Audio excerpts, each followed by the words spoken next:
Boa noite. Boa noite. Paz e bem. Paz e bem. Muito bem, vamos dar uma olhada então hoje a metodologia, aquela metodologia clássica nossa de ler algumas passagens do texto e irmos comentando estas passagens, né? E aí então lembrar que na proposta da semana passada o texto estava dividido quase como de 4 em 4 capítulos, tá? Então, em 4 partes, são 16 capítulos, 1 a 4, aí vai de 5 a 8, de 9 a 12, de 13 a 16. Então, é mais ou menos aí a divisão proposta, tá? Você encontra na caminhada metodológica pelo menos 2 caminhos muito evidentes, tá? Já comentei com vocês um caminho chamado caminho da diacronia, que significa, essa palavra diacronos, diacronia, significa olhar o texto escrito através do tempo. O que resulta em ver o texto como que uma colcha de retalhos. Então, a gente acaba vendo o texto como uma coxa de retalhos. Então, tal pedaço foi escrito em tal época, tal pedaço em outra época, e assim por diante. A outra forma o outro caminho, né, metodológico, a gente chama de sincronia, onde nós olhamos o texto como uma obra finalizada, escrita do começo, meio ao fim. E aí a gente trata o texto como uma obra finalizada. Então, essas duas formas, a diacronia vê como colcha de retalhos, ou sincronia vê como lençol pronto, não é? Essas duas formas de se ver o texto bíblico, ela é utilizada praticamente por todos os biblistas. Uns puxam mais para a sincronia, outros puxam mais para a diacronia. E a gente, na caminhada catequética, pastoral, quando a gente lidar com a Bíblia, a gente faz mais ou menos a mesma coisa. Entre vocês, tem quem puxe mais, ao ler o texto, para a sincronia, e tem gente entre vocês que puxa mais para a diacronia. Mas os dois elementos estão presentes dentro de nós, no jeito que a gente lê o texto bíblico. Então, a gente traz isso, tá? Eu já comentei com vocês que a escola bíblica a qual eu tive as minhas bases de formação, né? Ela é mais sincrônica. Ela gosta mais de olhar o texto como uma obra pronta. E a gente estuda o texto como um textão pronto. E aí a gente gosta muito de utilizar as ciências literárias para analisar o próprio texto bíblico. A gente gosta disso, tá? Então, vamos dar uma olhada, olha, capítulo 1 da carta de São Paulo aos Romanos, tá bom? Aí. Então, do capítulo 1, versículo 1 ao versículo 15, mais ou menos, a gente considera isso como uma introdução do texto, tá? A introdução. E o texto é bonito e ele carrega as características de uma carta verdadeiramente de Paulo, tá? Ó, Paulo, servo de Jesus Cristo, chamado para ser apóstolo e escolhido para anunciar o evangelho de Deus, que por Deus foi prometido através dos seus profetas nas Sagradas Escrituras. Então, de cara, está falando das Sagradas Escrituras, porque parte da comunidade de Roma é judaica. E lembre-se, a comunidade, a parte judaica, voltou depois da perseguição do imperador Cláudio, e agora eles estão novamente na comunidade. E aí, os pagãos que seguem Jesus também estão caminhando na comunidade. E aí, então, houve um processo aí de divisão. Então, os judeus querem que os pagãos sejam um pouquinho mais judaicos e os pagãos não querem ser mais judaicos. Então, aí, criou um bafafá danado na comunidade. Então, Paulo está escrevendo para essa comunidade e ele está deixando muito claro, primeiro, que ele é apóstolo escolhido por parte de Deus. Então, ele é legítimo. Ele não é um falsário. Ele é legítimo. E segundo, ele é um homem seguidor das Sagradas Escrituras. Paulo é um legítimo judeu, mas que se apaixonou por Jesus. Então Paulo deixa bem claro, sou um judeu, porém eu sou apaixonado por Jesus. E aí então Paulo continua. Esse evangelho se refere ao filho dele, que como homem foi descendente de Davi. Novamente aqui, de cara, a gente percebe novamente, que Paulo está deixando bem claro as raízes judaicas. Jesus é descendente de Davi. O Messias tem que ser descendente de Davi. Falou em descendente de Davi, os judeus já levantam a cabeça. O que foi? Porque interessa ao judaísmo. E aí, então, ele é um legítimo descendente de Davi. E segundo o Espírito Santo, foi constituído Filho de Deus com poder através da ressurreição dos mortos. Através da ressurreição dos mortos. Então, aí temos aí, né, essa belezinha que é a ideia da ressurreição, tá? Jesus Cristo, nosso Senhor. A ressurreição faz toda a diferença na caminhada judaico-cristã. Os judeus de linha sacerdotal que vinham dos saduceus, esses judeus, eles não acreditam na ressurreição do Senhor. Eles não acreditavam na ressurreição. E com isso, eles acabam vivenciando, né, um problema, que é, no judaísmo, você tem quem não acredite na ressurreição, só que boa parte dessas comunidades são formadas pelos fariseus, e os fariseus acreditam na ressurreição. Então, quando ele está colocando a ressurreição, isso é fundamental para todos nós, cristãos e cristãs, mas é muito importante também para eles, os judeus e judias. Então, isso é extremamente importante para eles. Então, falar da ressurreição, você acaba atingindo as duas partes da comunidade. A parte cristã vinda do paganismo e a parte cristã vinda do judaísmo. Então, no versículo 5 vai estar assim, ó. Através de Jesus recebemos a graça de ser apóstolo, a fim de conduzir todos os povos pagãos à obediência da fé para a glória de seu nome. Entre eles estão também vocês, chamados por Jesus Cristo. Então, ele jogou bastante palavra aos judeus, aos pagãos, e agora está dizendo a todos que os pagãos também são agregados, porque eles também são chamados e são convidados a viver a obediência da fé. Então, o que acontece? Não são só os judeus que são chamados pela eleição a abraçar o nome de Deus, mas também pagãos. Ele vai insistir muito nisso porque a comunidade está mesmo dividida. E ele precisa do apoio da comunidade, novamente, para chegar à Espanha. Então, ele vai insistir nisso. E aí, a palavra é dirigida para todos eles. Versículo 7. Escrevo a todos vocês que estão em Roma e que são amados por Deus e chamados à santidade. Então, é para toda a comunidade. Tanto os que vieram do paganismo quanto os que vieram do judaísmo. E aí, então, ele coloca a sua saudação clássica. Tá? Que a graça e a paz da parte de Deus, nosso Pai, e do Senhor Jesus Cristo estejam com vocês. Então, é a saudação clássica. Tá? E aí, sempre lembrar do conceito. O conceito de graça é Deus derramando a sua bondade sobre nós. Ele derrama a sua bondade. E não porque somos bons, bonitos, não. É porque ele nos ama. Ele nos ama.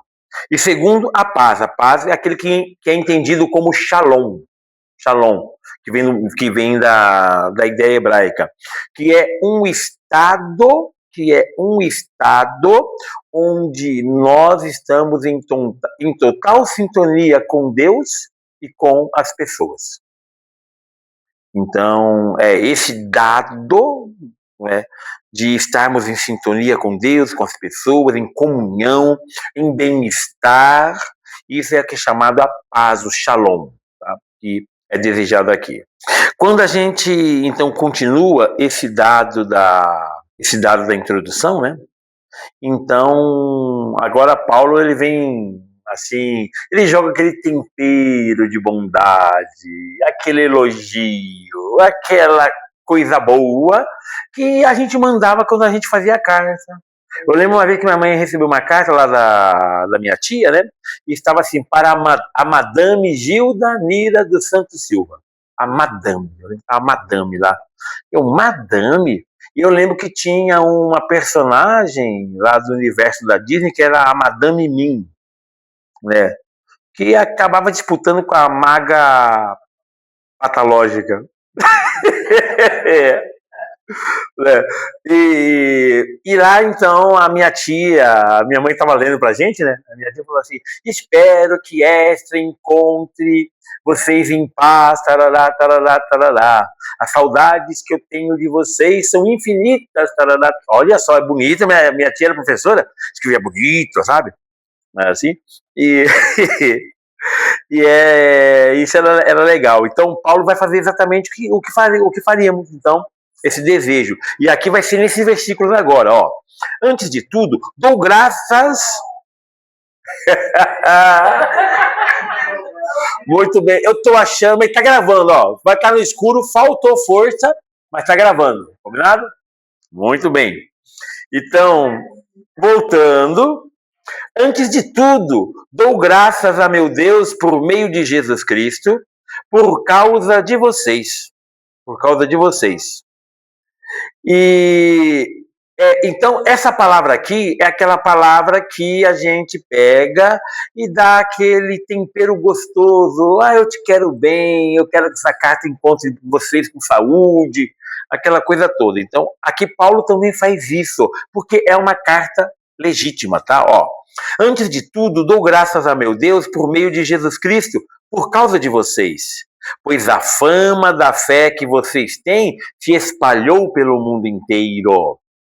Deus, a quem sirvo em meu espírito, anunciando o evangelho do seu Filho, é testemunha de que, sem cessar, me lembro de vocês. E nas minhas orações, peço sempre que, por vontade de Deus, eu tenha ocasião de poder visitá-los. De fato, tenho muita vontade de vê-los, a fim de lhes comunicar algum dom espiritual para fortalecê-los. Ou melhor, para ser reconfortado com vocês, entre vocês, através da fé que eu e vocês temos em comum. Por outro lado, irmãos, quero que vocês saibam que muitas vezes pensei em visitá-los, mas até agora eu fui impedido de ir. Esperava recolher algum fruto entre vocês, como em outras nações. Estou em dívida com gregos e bárbaros, sábios e ignorantes. Desse modo, naquilo que depende de mim, estou pronto para anunciar o evangelho também para vocês que estão em Roma. Então ele joga o temperinho e manifesta o desejo. Eu desejo estar entre vocês. Eu desejo ir ao encontro de vocês. Aqui é o quê? Aqui é a dimensão missionária de Paulo. Paulo não é um cara que fica parado. Ele é um cara que vai ao encontro. Então, essa dimensão de ir ao encontro está aqui presente, tá? Então, mais ou menos essa a gente considera a introdução da carta de São Paulo aos Romanos. Aí, a partir do capítulo 1, versículo 16, nós consideramos então aqui agora o próprio texto trabalhado, o próprio texto que é a base teológica apresentada por Paulo, tá? E aí temos algumas questões, certo? Paulo, ele vai fazer o quê? Ele vai mostrar que este evangelho, ele não é só para o judeu, é também para os pagãos. Aqui vai chamar eles de, por exemplo, de gregos, tá? De gregos, de romanos, de pagão ou de nações, tá? Vai ser a expressão utilizada para isso.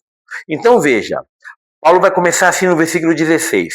Não me envergonho do evangelho, pois ele é força de Deus para a salvação de todo aquele que acredita.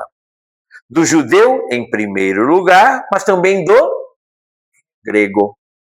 Então, do judeu, em primeiro lugar, mas também do grego. De fato, por que o judeu em primeiro lugar? Porque a palavra foi manifestada primeiramente aos judeus. Então, isso para nós é um ponto pacífico. Na Sexta-feira Santa, na oração universal, onde nós rezamos por todos, né, tem uma oração que é feita pelos judeus, pelos descendentes de Abraão, tá? Pelos descendentes de Abraão. E lá nós rezamos, ele é o povo da primeira aliança, é o povo eleito, o povo da primeira aliança. Nós concordamos com isso, tá? Só que Jesus também nos agregou a este povo, então nós também agora somos o povo da aliança. E aí Paulo vai estar dizendo isso, também para o grego, também para o grego. De fato, no Evangelho, a justiça se revela única e exclusivamente através da fé, conforme diz a Escritura. O justo vive pela fé. Aqui de cara, gente, de cara, Paulo, ele entra com essa frase, ele entra com essa expressão no ponto central da carta de São Paulo aos Romanos. Então, aqui é o núcleo, é a proposta, é o grande argumento da carta e a grande questão discutida na carta, tá? Então, e aqui ele vai desenvolver essa temática até o capítulo 8. Até o capítulo 8, ele vai trabalhar essa questão, que é a questão do justo, da justificação, como que esse Deus da vida, nos amando e diante do nosso pecado, ele nos purifica de todo pecado. Como que ele nos pega e faz com que nós sejamos justos? E aí vai aparecer o conceito da promessa feita a Abraão e da lei manifestada em Moisés. Então vai aparecer essa questão tanto da promessa quanto da lei. E aí o que acontece? Na mentalidade judaica, é pela lei que somos salvos, pela atuação, pela a nossa obediência à lei que somos salvos. Só que Abraão não tinha lei na época dele. A lei veio no tempo de Moisés. E ainda assim, Deus creditou a fé de Abraão como justiça. O justo vive pela fé. Então, isso vai aparecer, tá? Vai aparecer, então, nesses capítulos, até o capítulo 8, essa temática vai aparecer. E aí é muito importante lembrar que se para o judeu, naquele momento, é a lei que é a obediência à lei que leva à salvação, para a experiência cristã, e Paulo vai apontar isso, né? A justificação não vem pela obediência à lei, mas vem pela fé. Só que não uma fé passiva. Paulo vai chamar uma fé ativa. E esse conselho de fé ativa, que é aquela fé que não fica de braços cruzados esperando, mas é aquela fé que vai ao encontro dos outros. Paulo, quando ele vai falar desta fé, Paulo ele vai falar como fé ativa. E ele já trabalhou esse conceito na primeira carta aos Tessalonicenses. Então esse conceito é bem trabalhado lá na primeira carta aos Tessalonicenses. Então, a fé, ela não é uma atitude passiva, mas, antes de tudo, ela é uma certeza que vai além dos olhos. Então, é uma certeza que não depende daquilo que eu veja, mas é uma certeza que vai além daquilo que nós vemos, tá? E aí, Paulo, então, ele vai falar sobre a situação daqueles que são chamados de pagãos. Então, aqui, veja, os judeus querem que os pagãos vivem a moda judaica, isto é, vivam a obediência à lei. Só que a salvação vem pela graça derramada. A justificação, ela é feita pela graça derramada. Deus cumpre sua promessa. E assim, então, os pagãos teriam acesso à salvação, não pela obediência à lei, mas pela graça, porque é pela graça que Deus nos salva. Então, essa é a condição fundamental. E agora, a partir do versículo 18, ele vai trabalhar essa questão. Qual é a situação dos pagãos? E aí, ó, versículo 18. A ira de Deus se manifesta do céu contra toda impiedade e injustiça dos homens, que com a injustiça sufocam a verdade. Pois aquilo que é possível conhecer de Deus foi manifestado aos homens. Foi o próprio Deus quem o manifestou. De fato, desde a criação do mundo, as perfeições invisíveis de Deus, tais como seu poder eterno e sua divindade, podem ser contempladas através da inteligência, nas obras que realizou. Os homens, portanto, não têm desculpa, porque, embora conhecendo a Deus, não o glorificaram como Deus, nem lhe deram graças. Pelo contrário, perderam-se em raciocínios vazios e sua mente ficou obscurecida. Aqui está dizendo o seguinte: se nós formos honestos conosco mesmos, ao contemplar a criação, nós conseguimos enxergar a assinatura do Criador. Na obra criada, temos a assinatura do Deus da vida. Temos a assinatura do Criador. Então não tem desculpa. O homem que basta o homem usar sua cabecinha, já saberia que Deus aí está.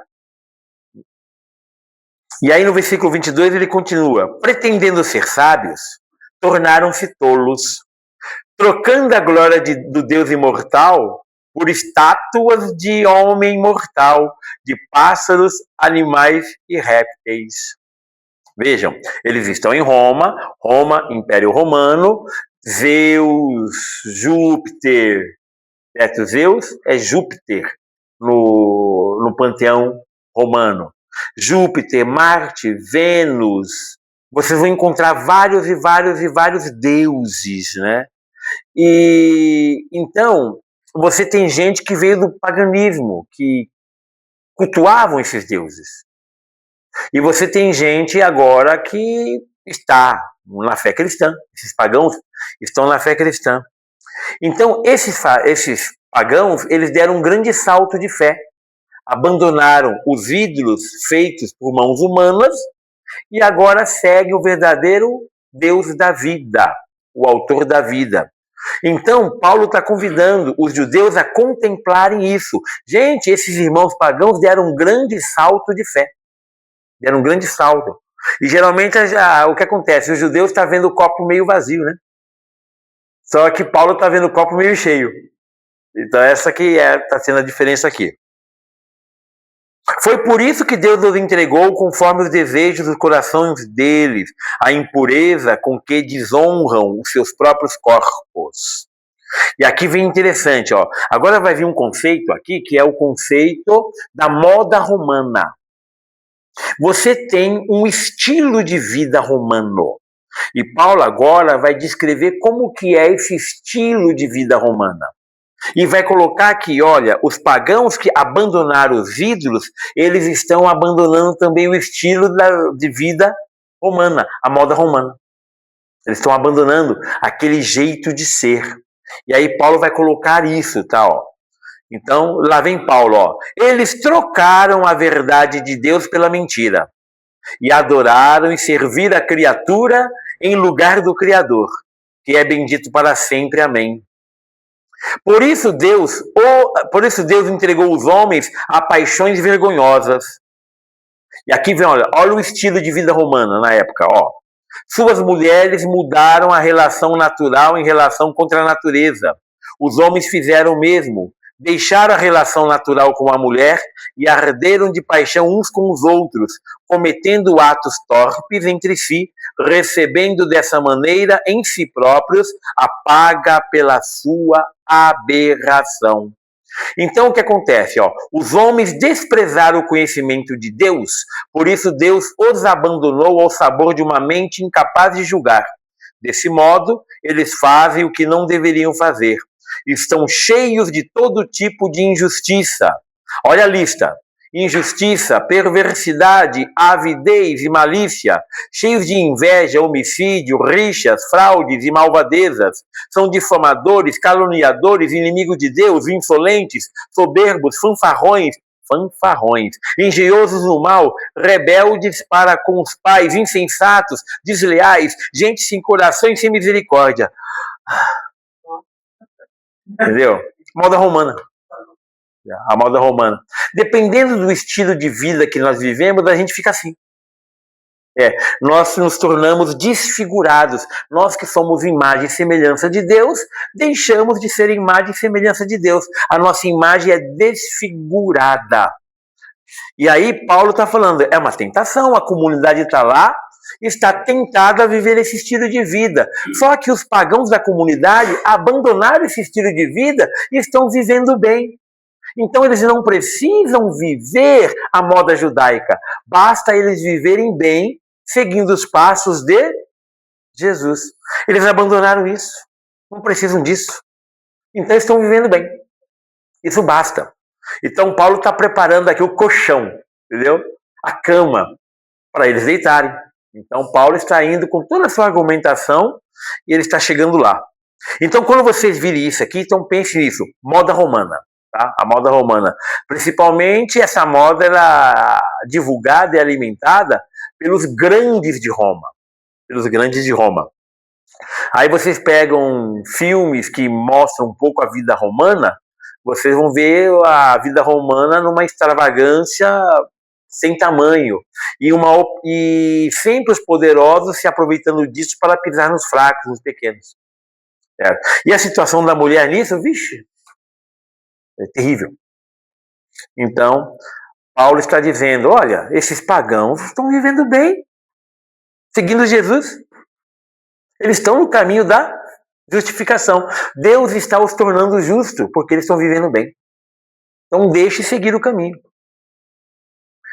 E olha, Paulo encerra assim, olha, e apesar de conhecer o julgamento de Deus, que considera digno de morte, quem pratica tais coisas, eles não só as cometem, mas também aprovam quem se comporta assim.